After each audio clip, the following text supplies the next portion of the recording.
sin is one of those things that we sometimes struggle with. A lot of times we struggle with. We're going to always struggle with it, right? Sometimes we can't find the root cause of our sin. Deep down inside, we know we made a mistake. Sometimes we don't even know we made a mistake. The sinful nature of the human body is, it's ridiculous, right?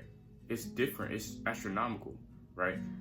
The carnality of our bodies and what we do on a regular day basis, even our thoughts, our lustful thoughts, right? We watching, the hub, porn, all these different things.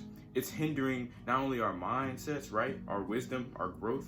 It's hindering the physical body, because whenever Jesus talks about baptism, and he mentions killing of the flesh, right? Killing of your old self. Your old self is what you used to do, right? The way you used to think as well. I have been reading this book called The Cornerstone of Our Faith, right? Y'all go check that out. But right here it says, to be carnal conveys the thought of being fleshly minded, right? Fleshly minded is not of the Lord. Fleshly minded is of sin, right? Is of the devil, right? The term flesh is at times used to refer to the totality of the human body. As such, it can become the instrument of sin, right? We go out into the world, people are killing each other, people are doing drugs, people are, doing harmful things to the body, they're doing unsinful things to the body, right? They're going out doing different things that aren't of God, smoking, drinking, regardless of what it is, taking narcotics. It don't matter what it is, it's not going to help your body, right?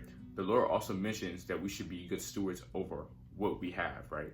That means being good stewards over ourselves, being good stewards over the people around us, being good stewards and good people towards the things that we own, right? Right? Even our minds. We should be good stewards over our minds, right? I want to read Romans chapter 7, verse 14. And it talks about struggling with sin, right? It says, so this trouble is not with the law, for it is spiritual and good. The trouble is with me, for I am too human, a slave to sin, right? We're a slave. We can't be slaves to sin, right? If you're a slave to sin, that means you're not willing to change. That means you're handcuffed to the things that you continuously do that aren't of God. That means you're being think about this. If you're a slave, right? You remember when Jesus and Joseph were sold, right? They were slaves, but they weren't slaves to their sins. They were slaves to people, to the devil, basically. Not to the devil as far as a sinful way, but they were slaves to the people that hated them. But mentally, they weren't slaves to sin because they always did and stood on what God wanted for them. So it says also right here, I don't really understand myself, for I want to do what is right, but I don't do it.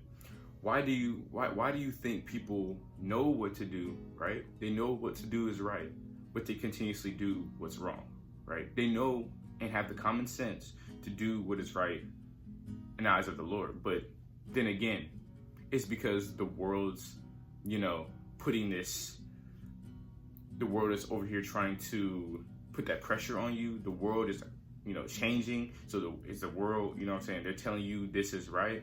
Or is it science? Is it somebody else speaking into your ear? There's many different things there's many different reasons. Or it's because you want to do what you want to do, right? You don't want to do what God wants you to do. Those are questions that you should answer. But if I know that what I am doing is wrong, this shows that I agree that the law is good. So I am not the one doing wrong. It is sin living in me that does it, right? But then again, though that says that, we still get to make decisions on what we choose to do. So you're going to commit an adultery, right? You're going to commit these different sins. But it's not right. But you know the law, you know the Bible, you know what it says, right? That's that carnality, right? That's separating the flesh from the mind. Because in your mind, you know what is right. But fleshly, your desires are overtaking your mind, right? We can't allow our own desires to cause us to sin. It's going to happen because we're going to fall short, right? We're going to fall short sometimes. You can't allow your sinful ways and your physical nature, your carnality, the word I used in the beginning of this, to take over. Because then again, Baptism is the killing of your flesh, but that doesn't mean that you're not going to sin, right? We all struggle with sin. We all struggle with it because we're all human. We're not perfect. But I'm here to let you know that if you turn to God, you read his word, you study his word, right? You kill off your flesh. You grow your mind. You grow in many other aspects of your life that encourage you to go towards God. Then you'll be great. But I hope you enjoyed this video, bro. Share this video with somebody that needs it. Like, comment, subscribe. As always, God bless, bro.